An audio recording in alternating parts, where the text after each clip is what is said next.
watching it and I'm like, these guys make what I'm making in a year, in a day. You can't even comprehend. E-commerce as a game is going to change. And China's top streamer last year made $461 million in USD. In China, when you live stream and you make less than $1 million a night, you're doing a shit job. I was walking through the expos and people were live streaming. People literally standing there and they're live streaming and I'm watching them live streaming right in front of me. And these guys are making $1 million an hour, if not more. It's absolutely like life change. The technology is insane. Everything's connected up to a computer. They have a full dashboard where in the back end, you're able to see everything. If you want to, boom, pop-up comes out, check out, straight to your house. Everything pre-filled, everything ready to go. Wow. That's exactly why I'm building these studios. How it works is very simple. Moving forwards in the future, in the creator economy, primary people that are gonna make bank. And if you don't do that as a creator, you're gonna miss out on a lot of money. Hey guys, welcome back to another episode. Now, before we get into it, for those watching on YouTube, I'm obviously not in the studio right now. I'm coming at you live from Bali, and I've just come from the gym and from a swim, so apologies for the really casual appearance, but I promise you this episode is going to be worth it. Today we have a part 2 from last week's episode with Alan Flew, and it's an absolute e-com banger. This episode is all about the future of e-commerce and what that looks like, what sort of marketing strategies they're using in places like China and the US that are driving insane amount of volume, and it's going to come to Australia very soon. So if you want to be ahead of the curve, start preparing for this, listen to what Alan's saying, and start getting ready for that now, because what they're doing in China and what they're doing in the US now is going to hit Australia in the next 6, 12, 18 months. So if you want to get ahead, make sure you listen to this episode. And we also focus on the creator economy and what that looks like, whether you be for a brand creating organic content for yourself, or you want to be a content creator and monetizing yourself like that. So it's a great episode, really big e-com banger. So we'll get into it in a second, but can I ask you a couple favors before we do that? If you're listening on YouTube, or watching on YouTube rather, could you like this video and subscribe to the channel if you haven't already? And if you're listening on Apple Podcasts or Spotify, if you could leave me a 5-star review, I'd really appreciate it. It really helps the content and the channel grow, and we get bigger and better guests every week. So I'll leave it at that. Let's get into it. Thank you very much. Now, another new business that you've started since last time, the Foo Agency, right? Yep. I'm really keen to talk to you about that. I like particularly the stuff that I've seen a lot of. I'm sure you work with other sorts of brands, and I'll get you to give me a little intro into what you really do. Yep. I love the work you've done with some hospitality places. Yep. Anyone in food or drink can be, to people that don't understand the recipe for success in that place. Like, people think, how do you make like a juice shop go viral, or like a banh mi place go viral?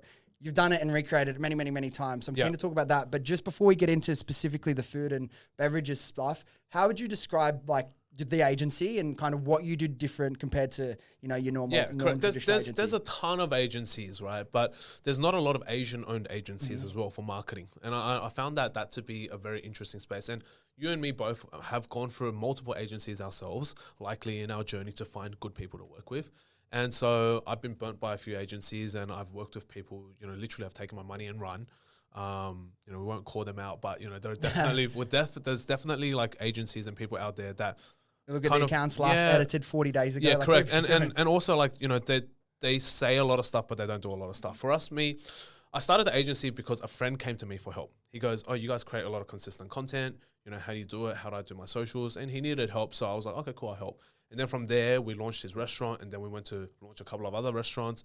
And then we started to move into a lot of services. You know, we have a lot of professionals, real estate agents. We have a lot of different types of industries that we work with, construction, real estate agents, all sorts of random stuff, chiros, trading firms. Like, we have all sorts of different industries that we work with. And the reason why we're agnostic and we're not specifically hospitality or specifically whatever, because I think there's a lot of different like marketing agencies out there already, which are specific e-com or specific hospitality. We're kind of agnostic because we don't come in and just do quote unquote the marketing, like buying ads or, you know, just the content. We come in, we consult, and we also look at the different parts of it from a strategic point of view as well.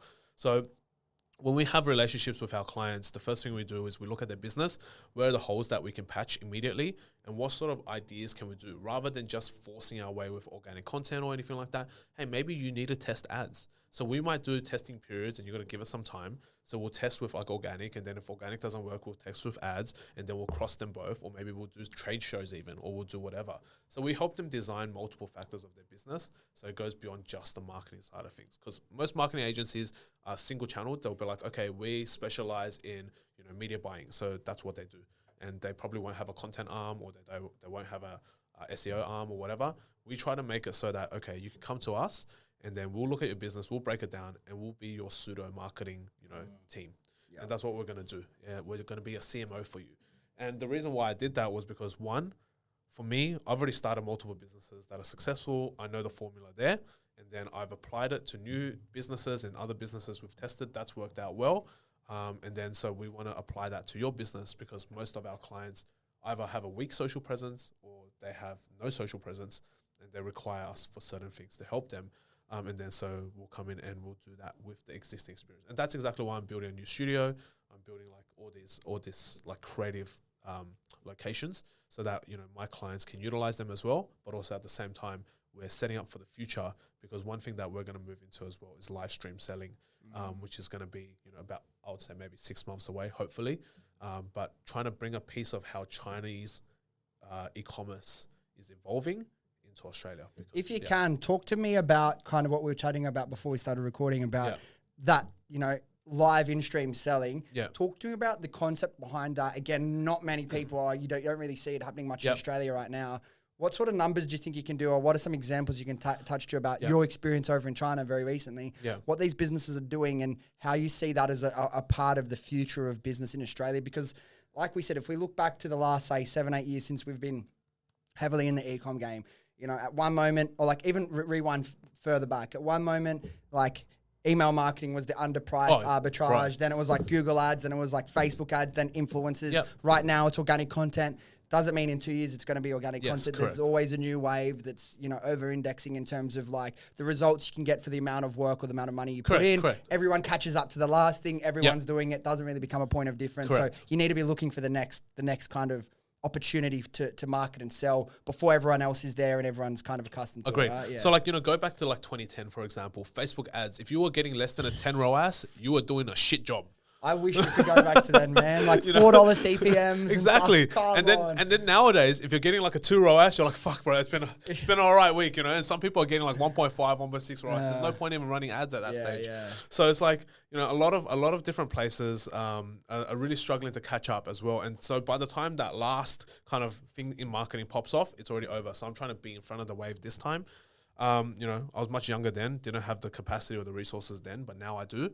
So what I'm foreseeing in the future right now is, I would say organic content is good, but it's gotten to a stage now, and I know this because we work with a lot of UGC creators, etc. People used to love going to events. They'll do it, they'll go for free, they'll get like $100 worth of shit, they'll film, they'll make content, and that's great. But now everyone who even has 500 followers will be asking you, hey, can I have $200 to make a video, blah, blah, blah. Like, no real influence, and also at the same time, I think they're starting to feel a little entitled to earning. And that's because all the content online is, you know, pushed towards, you know, charge your worth. Yeah, you do this. And it's like, your portfolio sucks. Your content sucks. You can't even sell whatever you're trying to promote. So it's very difficult, and it's all evolving in that space. So I think that organic cycle is likely going to start to trickle down in the next 6 to 12 months as people start to charge in this economy as well. So the thing is, you can't guarantee views on organic, especially on TikTok. You can't guarantee engagement and exposure. So a lot of the creators that are now charging crazy amounts are going to tank the industry eventually. The reason I was just looking at my notes, I had that exact thing. Have you seen the UGC creators saying you should be charging XYZ for a post of $1,000? Dude, they're like, bro, it's fucked. No, like charge your worth. Like, you know, it's like, bro, charge your worth. You don't know what your worth is. You think for it, like, a brand, right? You're going to do one video for them to your like 1,000 followers. You're going to charge them $500. You think you're going to generate more than $500 back for the brand? It's not worth it. And I think we're in that in-between period where some of them are getting away from it, because we talk about, okay, the next thing. Now the corporate, like big international companies that have massive budgets that don't really understand, you know, attribution, and like each dollar you spend doesn't have to directly return. They're this massive company. They're starting to work with some of the bigger creators, and they're like, okay, $5,000 a post. Sure, they don't know, care. But like the e-com startups, you go 4 years ago, everyone was doing influence marketing. Nowadays, it's like, doesn't really, you want to charge that much. You're not even going to return for me. So it's like, you say know your worth, but know your own worth. Yes, like, what do you think? So I think it's actually killing the industry. Now it's like, because that money is coming in, and it's like, they're so far behind, they'll go and spend that. They're like, their new thing is like, oh, influencers. Like, come on, bro. Like, influencers are like 6-7 years ago. Right? Man, you know? But out. It is risky to the industry, but I think that won't last long. Only like the big A-chip influencers, 500K and above, will get that money. And the rest, it's like if you damage the industry and like people are too scared to spend, there's going to be no money. Like honestly, I have people that are like 50K followers and they want to charge $7,000 for a post. I'm like, that's fucked up. Like, just get out of here. Like the amount of impressions you're going to get and the sales that you're going to get, not going to be worth it. You want to prove your worth? Let me give you a code. Yeah. And then you show me. You show me how many sales. I'll give you a percent. I'll give you 20%. Yep. Fucking, you show me if you can generate the sales, and oftentimes it's 2 sales or 1 sale or not even a single sale. Yeah. So it doesn't work. And I think what's next is definitely like, e-commerce as a game is going to change. And the reason why I say that is because Australia is quite slow. The way we adapt and evolve, and even our technology is quite slow compared to the rest of it. Our internets are even quite slow compared to the rest of the world. Yeah. So if you look at US is always going to be in front about 6 to 12 months. China is always in front 6 to 12 months, if not sometimes 24 months for both those massive countries anyway. But obviously, Korea as well in terms of like anything beauty, 2 years ahead of them. Correct. I'm always looking at influence from China, not so much the US. I feel like US is a bit in shambles at the moment, but in China, definitely they've got the consumerism down pat.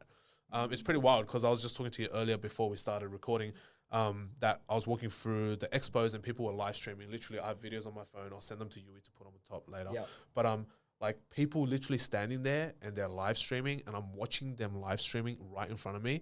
And these guys are making $1 million an hour, if not more. Like just literally like I'm watching it and I'm like, these guys make what I'm making in a year in a day. And it's at that scale, which is so insane. Like you can't even comprehend. Here in Australia, when we live stream, you get donations. Yeah, you're doing great if you're getting a couple $100, couple $1,000. Fantastic.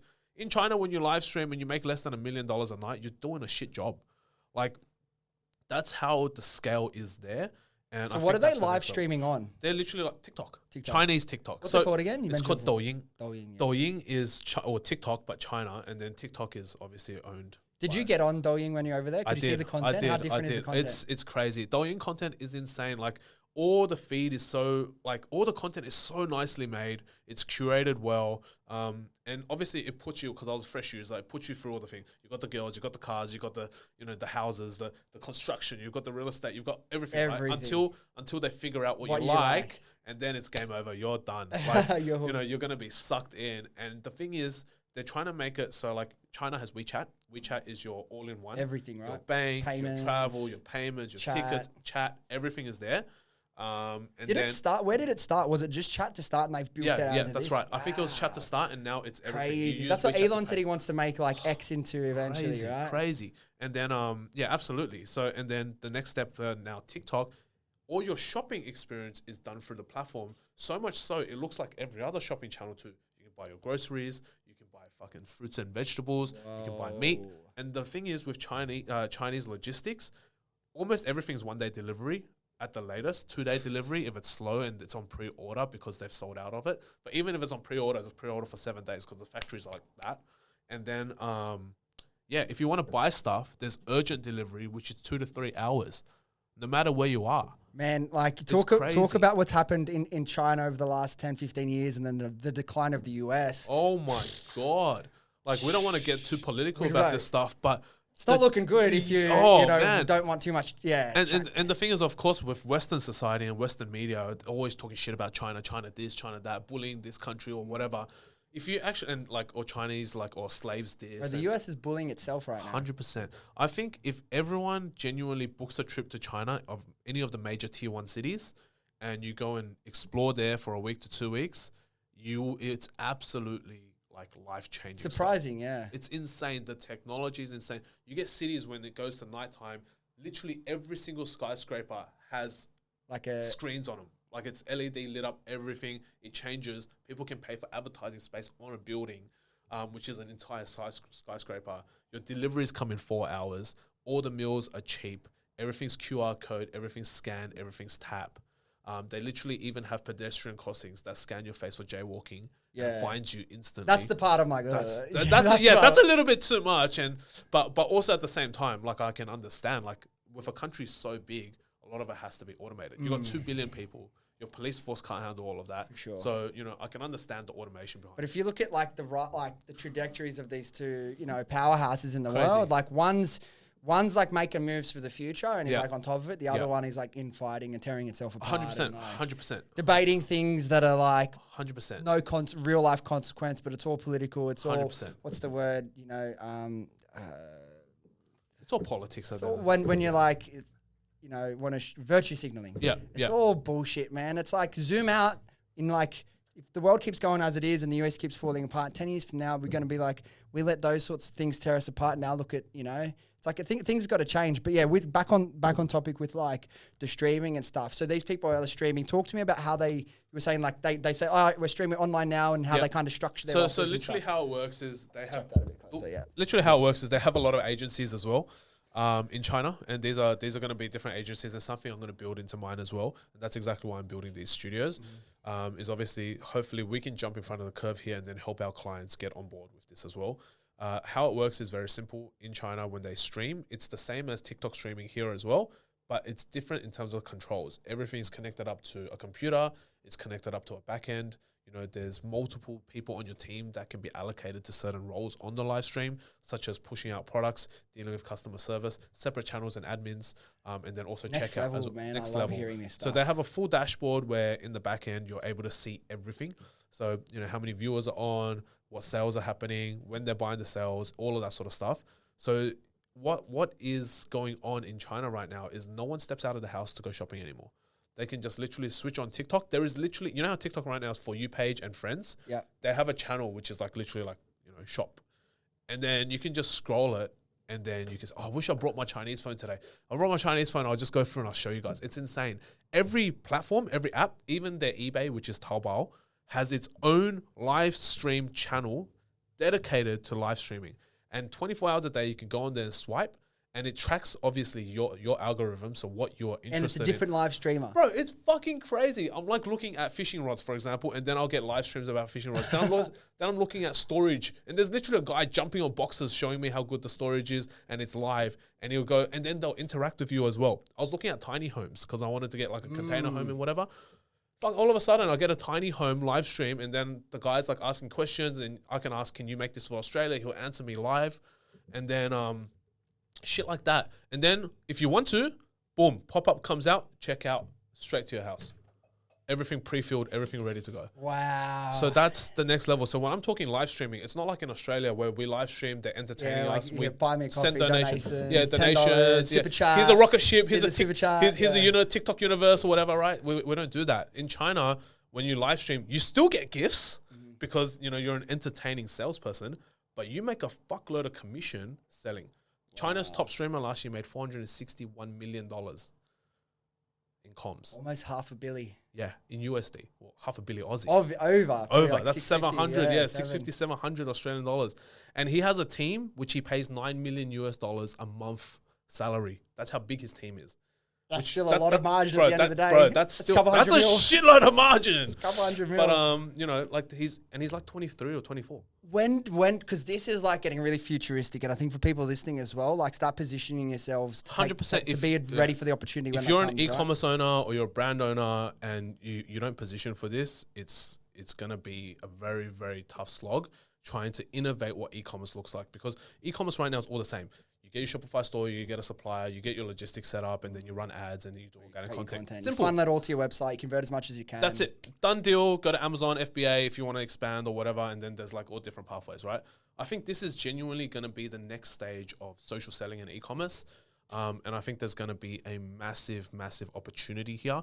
But also, I think a lot of people will not be prepared for this. And also, they won't want to jump on board because guess what? If you're live streaming, one, you can't edit that shit. And two, you have to be in front of the fucking camera. Yeah, going back to our point previously. And it's not just live streaming for like an hour or two. It's literally 8-hour live streams. Like people's jobs are literally there to be live. Well, let me ask you this. This is really good in terms of like e-com practitioners as well and what the future of selling could look like. Yep. But also you just mentioned the top streamer in China made almost $500 million US. Yep. What about for the content creators? Because in this kind of creator economy, you're talking about selling, like you can create your own business and sell your own products, or you can sell other people's. Yeah. In terms of someone that wants to build an audience around a specific, and this is like, we've had episodes recently about this. If you're passionate about a certain niche, whether it be technology, whether it be a type of sport, whether it be Pokemon, whether it be whatever it may be, there's a real future in, and it's like getting even clearer when you talk about and break down these things for like creators. If you can build audience, that's like the first and foremost thing. Correct. You can do so much with that. Correct. Where do you think that plays into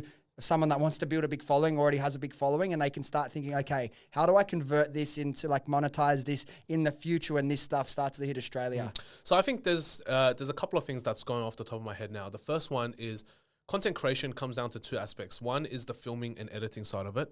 And you know, that's one side, but I think that's a skill set. It's not so much going to be highly monetizable. And I actually think that's going to become less and less valuable in the future. Number two is personality. If you're a personality, you're going to make the dollars. It's as simple as that. And if you're a personality that's willing to get in front of the camera, you're going to make the dollars. But right now in our current Australian economy, everything is too expensive for you to be able to even build out a team to support yourself, right? Everyone in Australia is expecting 100K income or 80K income. Which kind of startup or which kind of like young person is going to be able to afford a full team, digital team behind them? Yeah. In China, every creator, this was fucking crazy. This just reminded me. I was at Beijing airport. This was at 1 a.m. in the morning because that's when my flight was. Me and my brother were going to check out from Beijing domestic to Beijing international. There was a girl, sure she's a TikToker. And I put her up on my stories actually, and she was walking through the airport. She got off the same plane as me, flying economy as everyone else, but with her, 6 girls with cameras filming every single step she takes. 6 girls. They were filming, photoing, and I'm just standing behind her, so I fucking ruined her shot. But they were just filming the whole time, just her walking, and they're all like complimenting her. They're like, you should do this, you should do that. There's literally a girl dedicated to telling her how to flick her hair or where to move her hair.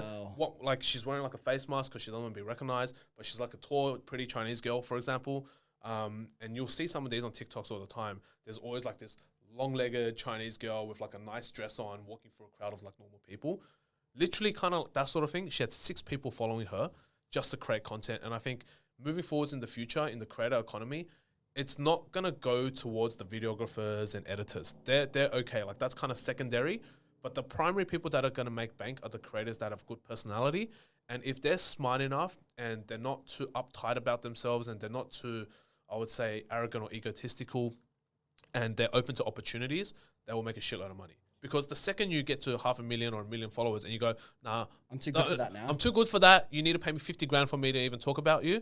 That's when I think you start to close a lot of the doors. You lose the connection. You lose that connection because if you have, for example, people in the e-commerce game or business owners that you can work with, and they go, cool, you have a massive following. What if I built a brand specifically designed for you? What if, for example, like any influencers that might be watching, right? Let's just say you come to me. You go, Alan, I've got 1 million followers, but I'm only making 100, 200K a year doing content creation by sponsored posts and, you know, all our collabs, right? But how do I get to $1 million, right? So the only way you can get from that 200K of sponsored deals to $1 million is somehow there has to be a brand, somehow there has to be a collaboration in there where you move a certain amount of product or service.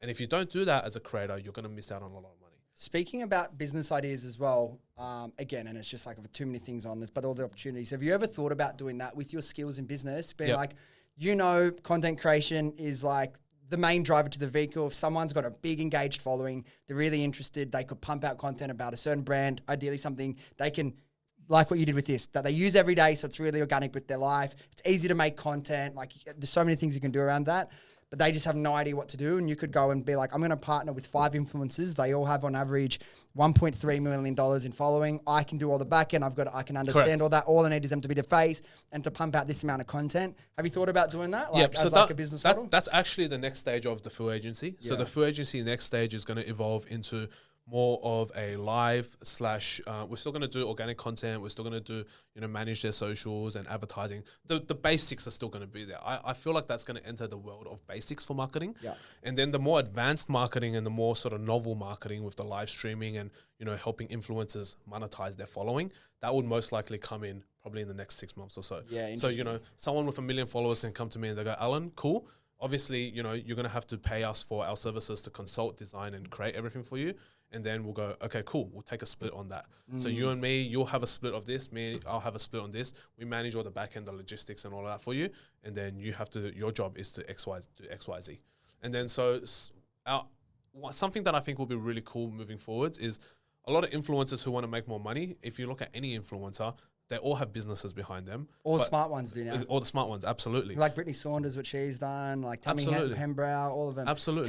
Kaylee, it's Innes, whatever her name is, like $1 billion all exit business. almost, something like that. Exactly. All businesses, right? Well, So yesterday, Jono and stuff, like last week, Jono and stuff, like, you got to build a business. If you don't build a business, you're not going to make more than a couple grand, or like, couple hundred grand. And that's a comfortable lifestyle. But as soon as the collabs dry up, you're not the master of your own destiny. In this destiny. economy, it's definitely drying up. Think about all the creators in this economy. Like this is not an easy economy to go charging $5,000 per collab. And if like obviously the small businesses and the startups realize first and they pull back first because their fingers on the pulse. You spend $100, you need it to return to, or you're gonna, or you're belly fucked, up. Eventually, in the next few years, these bigger companies are going to realize the money they're paying isn't actually attributing to anything anyway. And then the big corporate money will dry up unless you're a true, authentic, organic content creator as well. Correct. You mentioned a good point. And again, for people, this is like something where for some people they'll have it innately, but some you really have to work on it if you want to be a content creator or in business, because it's just the future. It's just what's working.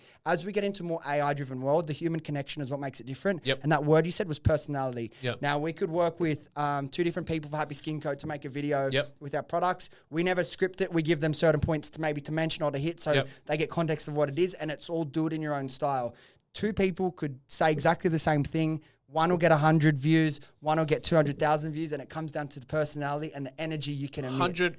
100%. Right? Yes. Has to be. And that's exactly where the world is going to go. And I think a lot of people are too stuck in their own heads. They look at their follower account, they go, I'm too good to do these small deals. I'm too good to work with small businesses. I get it. Don't get me wrong. Because there's going to be certain time, whatever. But let's be honest, a content creator is not going to spend 10 hours making a video. For you to make a video, it'll be like 2-3 hours max if you have to think about it, right? Well, that's the sort of speed that I can move at myself. So if I'm going to put you under the same expectations of that, I know that if you're going to go out there and, right now, if you look at this economy and majority of small businesses are fucking folding right now, and you're trying to charge 5 to 10K for a post, you're not going to get that money. But let's just say you downgrade. Let's just say you have 500,000 followers. You normally charge 10 grand for a post. In this economy, you adjust and you help a small business out with $1,000 collab, plus you take 20% of trackable, commissions. You will most likely be able to get more deals right now. So rather than doing one $10,000 deal, you might be able to do five $5,000 deals plus 20% commission on those 5 as well, based on whatever product you're pushing. And then you deliver a good service, a good content, and they come back, hey, 3 months later, we have another. They're like, hey, we've blown up. We're massively profiting right now. And then so right now, we want you for further collabs, which and it comes down to long-term versus short-term again. 100%. So some people want the money up front. Some people want to make their money quick. Some people want to, take the time, build a relationship. To each their own, I think, at the end of the day. For me, it depends on your life circumstance, right? And it's like, depending on your appetite for risk, if you're very risk adverse, there's always going to be a ceiling on what you can achieve. 100%. So I think with creators, definitely evaluate where you see the value / worth in your services. And ultimately, you're providing a service. And, I just hope that most creators don't get too big of a head where they start to go, hey, everything I do has to be paid. Because...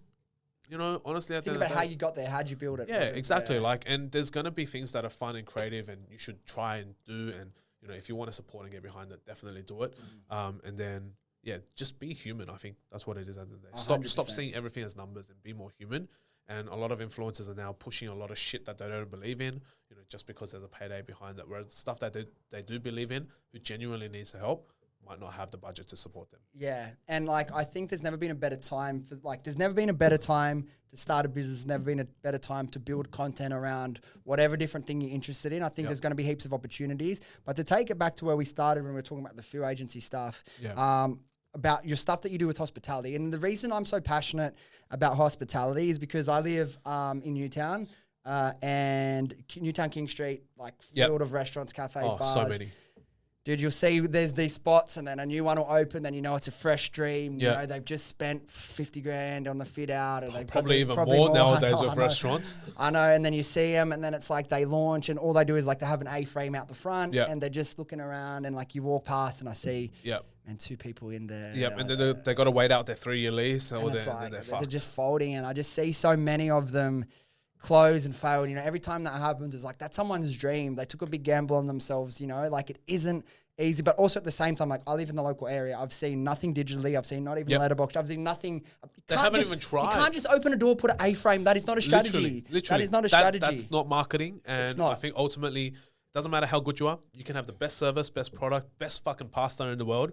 But if no one even knows you exist, no one even has a digital footprint of you somewhere, even a physical footprint of you somewhere, then come on, man. Like, what are you doing? You know? I know. Like, and that's the thing. Why waste it? You've worked so hard to build this product, and now no one even knows you exist. It's the same. And it's like people think, but I'm not an e-com business. No, e-com it's just attention. We're just driving people to a website. You're driving people to a physical location. Very similar principles. Now, for someone that had a restaurant making like some really like authentic pasta, or like a juice bar making like authentic juices or whatever it may be, like some of the content you've created for brands has done so well, right? Super viral content around like a juice or a banh mi or whatever it may be. For someone that has a hospitality venue in one way, shape or form, what's the approach? What sort of content they can create? Because a lot of them feel like, I don't need to be on social media. There's no point of it. I mean, that's a lot of the comments that we get on our agency page as well. It's like, why would you want to make a fish shop go viral?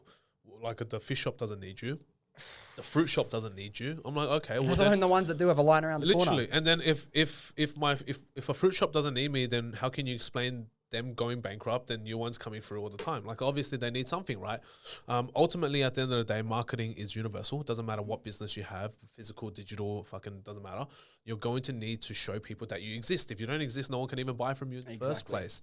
And I think for the easiest thing for obviously business owners is, especially the older generation, which like to start restaurants. You're talking about the 40, 50, 60-year-olds that own hospitality venues. They're most likely not going to be on socials. They don't know the power of socials. But we all know that social media can completely change your business. Look at Spaniards Kebabs. Yeah, dude. I haven't tried it yet, but apparently, I know. There's lines every night. There's lines every night. There's lines every night. He launched months ago. He's making 10, 15 grand a week. And, with Spaniards Kebabs, like, there's a bunch of 5-star reviews. There's a bunch of 1-star reviews. Yeah. Like, it's definitely polarizing, but I want to try it, and I should. I want to go, give it a shot and see if Spaniard's there and, all of that. And not just that. You look at Chebo, right? Chebo's business as well, blown up. If you look at Dim Sim Lim's businesses, blowing up. And then even Jacob from First in Monkey, right? Like, it's an acai bowl. Like, how the fuck is that appealing? But Jacob's doing millions of dollars a year. Is that store number 6 and 7 now? Like, and Easter show, they blew up. All of these sort of things, right? Because we're in that circle. We see all that sort of stuff. The differentiator between a person that's doing a single acai bowl, and recently, Bill's from Acai Underworld as well. I went to try his. Like, we're not here to take part. We're here to take over. Like, they do these things. And it comes personality. Remember, they become a personality. Having a strong point of view, right? Is what and then you do. It doesn't matter if his acai is good or shit. You're gonna try it. You're gonna try it, and he's gonna get lines, and people want to go because they want to meet him, they want to see him, they want to hear him do his, token. We're not here to take part, take over. Like that sort of stuff. So what is it's funny, but the reality is making him money. Yeah. And for the hospitality owner, you might have the best pasta, like Dylan was saying, but people don't know how you make it. Fuck, there could be cockroaches all over the kitchen. You never know. People don't know where you source your ingredients. People don't know, how good your stuff in and why you even make your stuff. So I think it's critical for any business owner nowadays to just go out there and give it a shot in creating content for their business, no matter how good, how shit. As long as you get something out there, people need to know you're alive. 100%. By the way, I was just moving my alarms back so they don't go off. I'm not in a rush. I was like, I didn't know they're going to go off. So, and then in terms of like an idea for content, because I saw a video of you explaining, I'm like, such a simple place to start. Like talking people through, like, okay, you've got like a restaurant just by what sort of content they can make. Explain to them like one easy thing that they can do around like how it's made or about the ingredients. Like you document that in like that TikTok formula. You show the people the secret sauce behind it. And these videos have hundreds of thousands or millions of views, right? Crazy. So what's an example of a video someone could make? Like you can use it in a previous example you've already spoken about. I'll give a super easy one right now. Like you might be a boomer, right? A boomer, 40 plus, 50 plus, whatever. And you might be some old guy and no one would expect you to be on social media. And that's exactly what social media loves. They love that shit. Like what's that? Is it LA Donuts? Okay. When she's on it, she's like in her, she's later years, right? I don't know how old she is, 40s, 50s. She's looking good for her years. But, it's kind of like no one's expecting someone like her to be on socials. But the second she steps on socials, all she does, she talks about donuts, she goes and reviews other shops. Millions of views. Like it's as simple as that. You might think, oh, I'm not designed for social media. I'm not hot. I'm not good looking. I'm not jacked. No one gives a fuck. The more unique you are, the more better. The more different you are versus the other plastic girls and jacked guys. You know, that's what's gonna make you stand out. There's a guy who makes like milkshakes. This Yep. old guy. His name's like, is it like a Blue Elephant? It's got like a random name. I don't know. He's like this old guy. Got 2.1 million followers on Instagram. 100%. He makes a different smoothie or milkshake every day, and it's just this wholesome content. This guy's probably in like 70s or 80s, and it's like you said, you wouldn't think to do that, but the more different you are to what's on social media, if you can be authentic and express yourself and your personality, let that shine through, people will gravitate towards that. The less of you 100%. out there on social media, the easier it's going to be for you to stand out. Honestly, when you sit here and you go, "Oh, I'm not What's like," called white elephant or something like. Anyway, it's like when you sit here and you go, "I'm not like these other guys." Bro, that is what makes That's you gold. special. That's gold. It's like, what's that candy business that's down at the Rocks? I think it's down at the Rocks. They make the hard candy. Okay. It's like some guy and his daughter, and they run that shop. They have like 10 million followers, and they're now international. They sell all over the world. And same, there's another marshmallow business. I think they're down in Melbourne or something. Same thing. Like, if you're different, you can create massive amounts of impact. There's a couple cafes that we've been looking at. You know, they're young. They started the business at like 20 years old. All they're doing, showing people, I'm making my salad today. This is how I make my salad. Another girl, she makes cookies. She's like 21 years old. This is how I bake my cookies. She now sells like fucking tens of thousands of cookies a week. Crazy. It's insane. And the thing is, people just need to create. You know, you can have the best restaurant, then tell people you have the best restaurant. You know, you can, but, you know, best is obviously... Show them. Yeah, show them, right? You have to get out there and you have to live by why you started this business and show people through that process, because that's what we want to see. I tell you now where people go wrong, right? You can, like, we could go, Alan, after this, I want you to send me 10 of your best, like, food, like, you know, acai places, restaurants, anyone. Send me 10 of the best examples of, like, hospitality venues that are killing it in socials. Yeah. And you could send them to me, and I could be like, someone could be like, okay, I've got my own hospitality video. What do I do? Go check these out, right? And they will get all these awesome ideas, and they might have posted 1,000 videos each. So there's unlimited ideas for them. 100%. They will go do it, and they'll try to recreate it in their own way, and nothing goes viral in the first month. It doesn't work. Yeah, well, that's not the case. You know, a lot of people go, oh yeah, I've done this for the first month, it doesn't work. Well, you still got views, right? It didn't go viral. And you're a local business. Do you really need it to go viral as well? It's another perception switch that people need to figure out. But it's just about connecting the dots. So, okay, these ones are doing really good. Like, I can guarantee you, if you're getting 100 views, and this is like tough love, right? If you're getting 100 views and they're getting 100,000, and you think the videos are the same, they're probably not. No, definitely right? not. It's this constantly piece. Okay, analyze your videos. What ones went best and what ones went worst? Doesn't need to be hundreds of thousands. Can be, okay, this one got 3,000 views. I usually get 400. Yeah. What about that one is different, made it stand out? Correct. And then looking at the bigger pages, it's like some are getting 1 million, some are getting 100,000. Okay, what's different about the ones getting 1 million to 100,000? Correct. You have to be able to analyze the performance of what you're doing, what other brands are doing, implement them learnings into what you do next month without, as we spoke about in the previously, letting you, okay, it didn't go well, I'm going to give up. Take that data, don't take it personally, because you're only going to give up. You only lose when you give up. Correct. Only lose when you give up. And it's data like, is data. Data The numbers, is data. the numbers, you got to get onto the numbers, and the numbers are there not to discourage you or anything. The numbers are there for you to be scientific, to determine what works and what doesn't work. 100%. That's what it's there for. It's a formula, 100%. right? And you have to figure that out for your business and your industry. Every industry is different. If I'm selling a kebab versus I'm selling, a hot dog, it's going to be two different types of demographic as well. I might use the same structure of a video for a hot dog business versus a kebab business, and it's not going to get the same views. Yeah.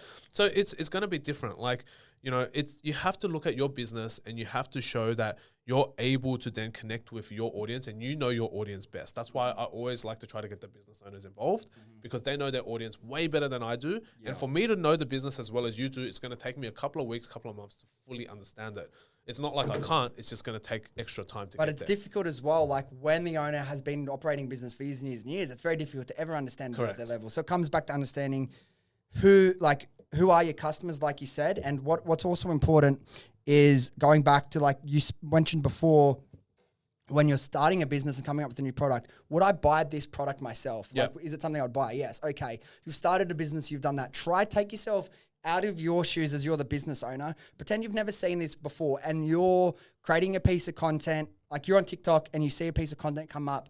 What about Like, what would you need to see? What sort of content in what sort of way would inspire enough emotion for you to take action, to click through, to be like, that's interesting. I want to take action myself. Whether you're in e-com or hospitality, think of yourself as the consumer. Like, you might make a video and you might think it's great, but if you can take the fact that you just spent an hour or 2 hours making the video and it's your business, if you can just pretend you've never seen it before and you see that video, is it really enough to make you take action and inspire some sort of emotion in you? And you're not going to do that for everyone, but you don't have to. But is it enough? And then if you can be really honest with yourself, and you'll see, okay, my pacing's way off that compared to that. Okay, the quality of the footage, like mine doesn't look good. And maybe it's not even the food, maybe it's just the lighting. What can you do to analyze what you can do better to take you from these videos that are getting 100 views versus these ones that are consistently getting a couple 100,000? It's just about analyzing it and not letting the negative parts of the data F with you emotionally and make you lose all your motivation. I suck, I'm not good at this. Because like I said before, if you're not willing to suck at something for a period of time,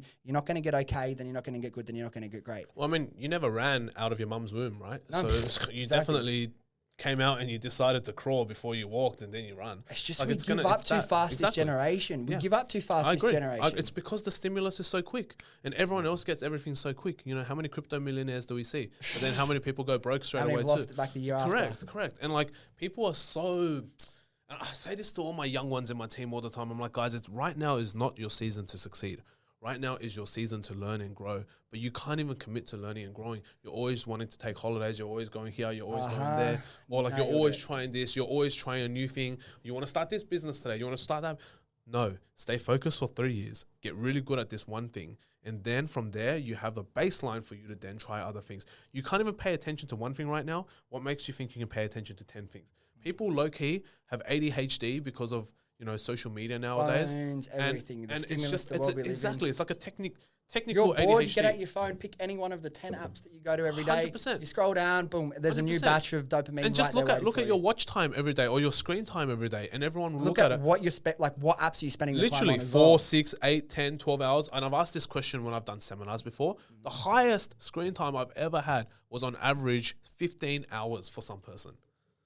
It was crazy. I was like, 15 hours, that's more than me, and I live online. Yeah. It's just, that's crazy. Let me ask you this then. Yeah. You've spoken about before, I can't remember where I saw it, but you've spoken about, and I do agree, like when you're starting a new business, getting the first 1,000 customers, like you do that, you've gone a long way to success. 100%. You've got so many learnings, you know what works, hopefully you've got some repeat customers there.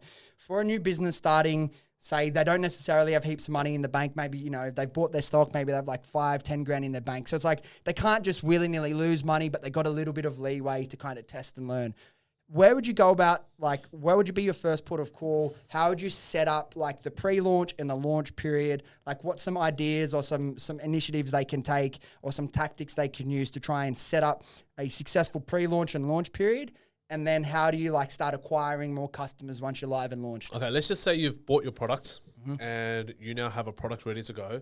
It might be on the way, might be on the ocean, whatever it is, right? It's in development on the ocean. So you probably have a good 30, 40 day leeway margin.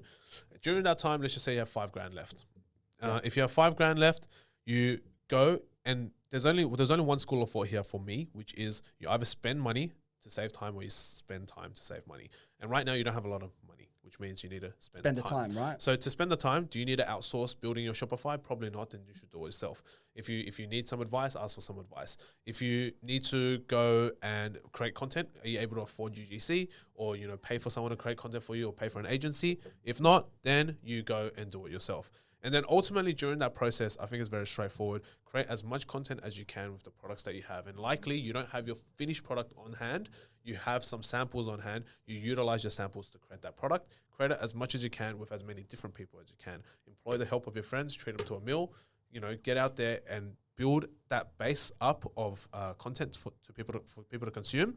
And then the cheapest thing for you to do is test organic, right? Yes. There's no other way. Test organic or go out on the street and fucking put your product in front of people's faces and ask for opinions. So those are the only 2 things you can do that are pretty much free. It's free to open. And if you're bootstrapping it as well, that takes it to the next level. Do that. If you can find a product that maybe has been around a little bit longer and you can find a manufacturer creating something very similar and you can drop ship it, okay, why don't you take an extra day or 2, build the drop shipping website, connect it, do your organic content test. Yep. Then if some do start to go viral and you get like 50,000 views, 100,000 views, it might convert to a couple $1,000s worth of sales. Correct. Use that money, go to the original manufacturer with the top quality product you want. Buy your and MOQ. and then buy your MOQ, no money down yourself. Yep, You know what I correct. mean? But people don't think about doing these. Oh, I'm not going to build a website for nothing just to test. Correct. I'm not going to make 30 pieces of content to test. Correct. But it's like, it takes the gambling away from it. You can launch a product knowing you stand a very high chance of being successful with a little bit more preparation and pre-thought towards Correct. going into it, right? Well, I mean, even if we look at Davies, right? Davies, when he did Udi, was started with dropshipping. Okay. And like majority of these businesses, they can start with dropshipping to validate an idea. And I think that's what a lot of people don't realize is you need to validate your idea somehow, whether it's through and that's why big corporate companies do surveys. You know, my friend who works at a very large, FMCG, he would pay people $100 to $200 just to survey them, and he would need to get to 200-300 people before they even decide to ideate this product and put it into the market. Very big company. Obviously, we can't afford to do that surveying to pay people. But you can ask all your friends. You can ask your friends of friends, and you can get a bunch of people to take a look at your idea and go, would I buy this thing? Or you can even go out to the street to test that. And if you can't, then you can go out and start to push out the organic content behind it. Ultimately, we just got to be smart with our time, our money, and what we do. And a lot of people, I think, we stop before we try to do certain things because it sounds too hard to us. But realistically speaking, if you were to break it down into the most simple terms, if you want your business or your product to be successful, you should know whether or not people even want it in the first place. If people don't want your fucking product, you're not going to sell shit. It's as simple as that, right? So you got to get out there. Even to that point as well, what I've seen people do now, obviously, if it's more of a new innovative product, you're always going to be able to find a dropshipping thing as well. You can just you can just create the organic content. If there's a lot of interest there, it's probably going to translate as well. But if you want to be an extra layer of certainty, what I've seen people do, you do the same thing. You build the website. You know you've got no product to sell, because it's one thing to someone to say I would buy it. There's one thing for a video to go viral, and virality is a good factor. Yeah, it's a good factor, but it's not guaranteed. You actually have people go to your website and purchase, then you know that's guaranteed. Well, I know people that have done that, are experienced with e-com, going into their second, third, fourth, fifth businesses. They will do that, create a website for a product that doesn't exist. They see how, they have like $1,000 over a week to test it, whether it be ads or organic content. They'll get a bunch of sales, and they're like, sorry, we're unable to fill this. We're really sorry. We're going to refund you. You don't have to. It's already been refunded. You're going to be the first to know when we get back in stock. Thank you so much for believing in us and our product. It's not I will refund you. Boom, it's already done, so they can't complain. And then dude, I had like a 4% conversion rate with like the first time anyone's ever seen this product. I'm going to go all in. And then if you have to invest 10, 15, 20 grand on stock, if it's up, you can with confidence, you know what I mean? So there's ways to do it where it takes away the guesswork. It takes away crossing your fingers, hoping this will work. 100%. And I think when you dive into the specific technical aspects of testing a product, absolutely that's one way to do it, is with a website, a dummy website that you have created. Obviously, still make it look as nice as you can. Have the product, like you said. If you can drop ship it, drop ship it. If you can't drop ship it, get some pre-sales going as well. Or you can do it alternatively another way, which is like there's a couple of other brands on TikTok that do this, where they do exclusive launch lists, and where you get people to sign up to that launch list, and then you drop it to them during a specific time frame. You can always do that too. So we have the same system for me and my brother's businesses. We send out an email to all of our launch lists once a month, and then they get access to that first before it goes to public. So yeah, I love that. Like, you got to get creative, like with these sorts of things as well. Like all these sort of things you can do. And I see people run e-com businesses. They don't even have like an email pop up on their site. They don't have like an abandoned cart flow. They don't have a welcome series flow. They're like, all these things are tools there. And like, as e-com gets more competitive, like if you can add an extra 10% revenue here, or you can add an extra 20%, like you need to be able to do that to sustain. Because contrary to popular belief, all the people that like to comment on these videos, oh, you're ripping people off. Like, mate, businesses aren't rolling around 30, 40% net margin at the end of the year. It's a lot harder than people think. Yes, correct. Right. So we'll start to wrap up, but I want to kind of get into some of your like process and mindset stuff for the way you've been able to navigate not one successful business, but multiple. And that's where I kind of want to start. You work across, 5, 6, 7 different sort of businesses and projects. How do you manage your time and prioritize? Because it's a lesson I've learned. Having one successful business is really easy. Trying to have 5 or 6 successful businesses, just the natural law of like your time, you can only spend a fifth of the amount of your time as you could if it was one. Talk to me about how you've navigated that, some lessons, and then I'll ask maybe some more specific questions. That's a very good one. I like how you added that second part in, because when people meet me and I tell them what I do, the first question was, oh my God, how do you manage your time? Like I said, I work 20 hours a day. I've got 140 hours a week. It's fine. You could spend 20 hours a day just on Cheeky Glo. Yes, if you correct, wanted, right? correct. So, how I've learnt my lessons over the year, and, I've been doing this for a long time. I always used to juggle multiple things. And, there's always a saying, chase two rabbits, catch none. But, I'd rather chase two rabbits and catch both. But the only way for me to catch both is if I have a team. You can never do anything alone in this world. It's so easy to catch two rabbits, but you can never do it in a way where you're chasing after both of them yourself. So it's something that most people don't think about, but also the risk with creating leverage within your team is that a lot of the times the team members may have their own ideas for what they want to do with life. And so if that's the case, if they don't see your vision or they get too ambitious for themselves and they leave you, that ultimately leaves a gap in your business as well. And that's one of the hardest lessons that I learned over the years is building people up, investing time, giving them the right environment, the resources, and training them and conditioning them, or for them to leave you down the line whilst it's critical stages, and it's happened a few times. Yeah. And so, a lot of times when you train people well, they feel like, I can do this on my own.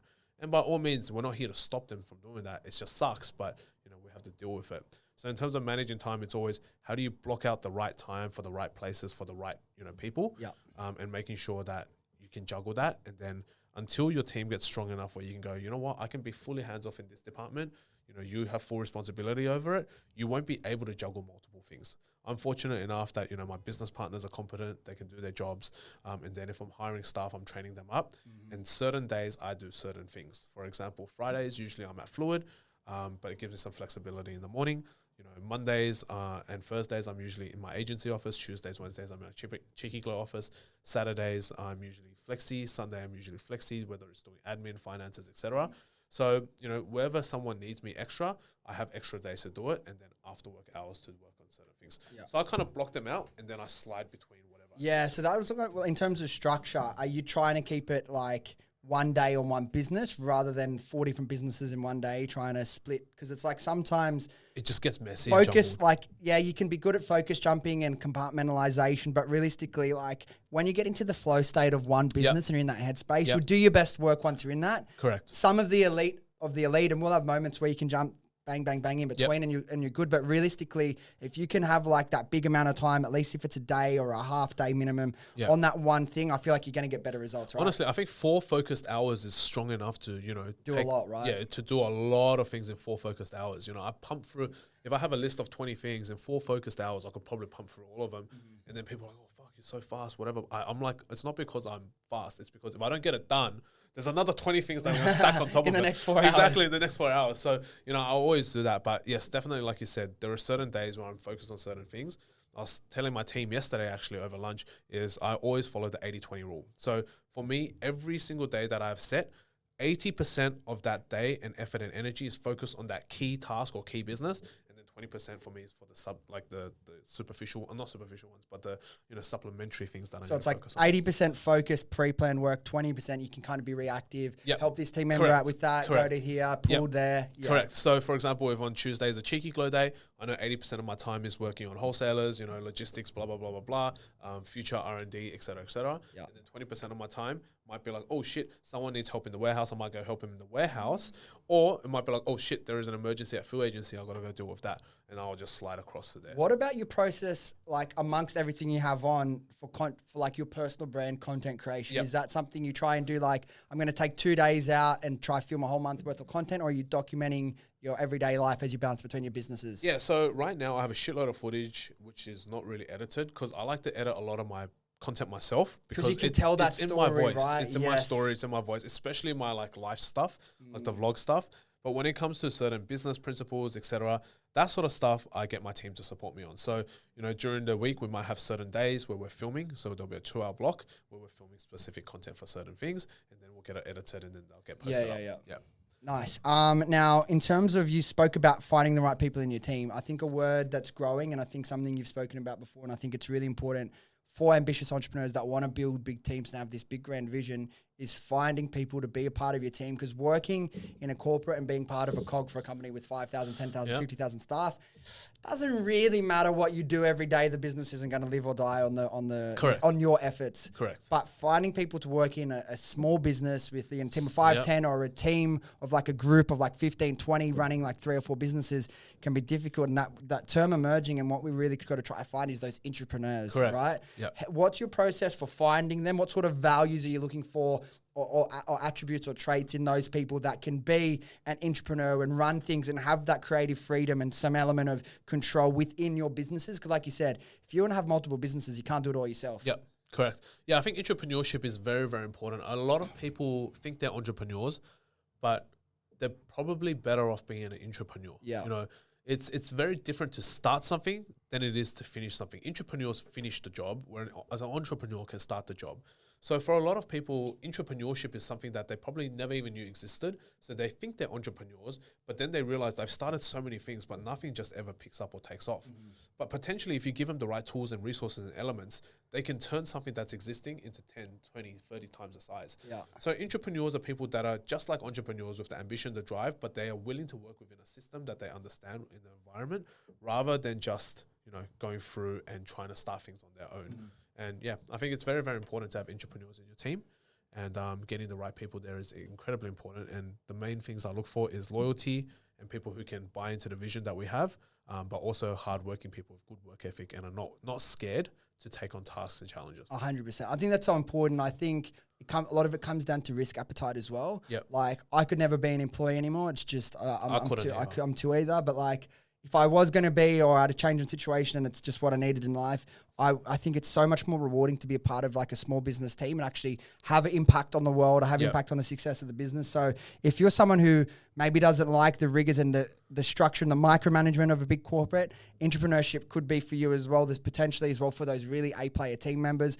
conversations around bonuses based on performance and things like that. So I think if you're someone that's entrepreneurial but doesn't quite want to take that risk yourself, you have a mortgage, you have a family, too many things, it could be a really interesting way for you to kind of get more fulfillment out of your work.